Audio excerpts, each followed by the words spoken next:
Sveiki, nusipirkite daug kavos, nes artimiausią mėnesį jums teks miegoti labai mažai. Pasaulio čempionatas prasideda ir žiūrėsite jį naktimis. Pirmosios rungtynės tai yra Brazilija-Kroatija. Laukimas, aistra, namai, pilnos tribūnos ir pergalės būtinybė. Net nesvarstau, kas yra Oskaras, kas yra Neimaras šiame kontekste, kalbu apie brazilus. Net nesvarstau, kas yra Luka Modričius Kroatijos rinktinėje. Tiesiog sakau taip, brazilai privalo tas rungtynės laimėti ir drąsiai spėčiau, kad jie laimės. Rungtynės turėtų būti rezultatyvios. Brazilai pradės fejerverkų ir bent 3 įvarčiai turėtų būti.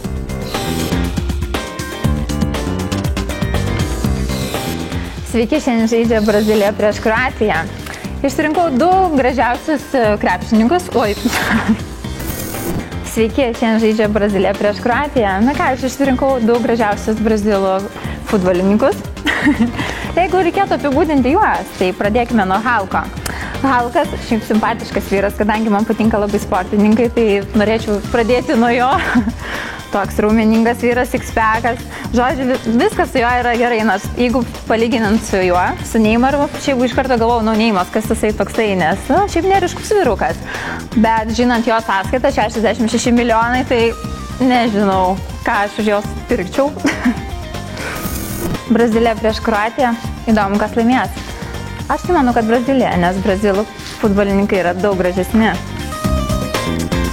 O tai Argentina labai šustra šalis, kad už ją žaidžia šitas?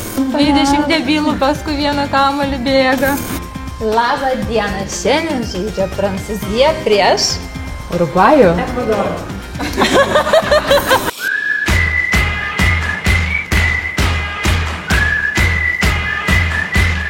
Lažybos gyvai, orangulas.lt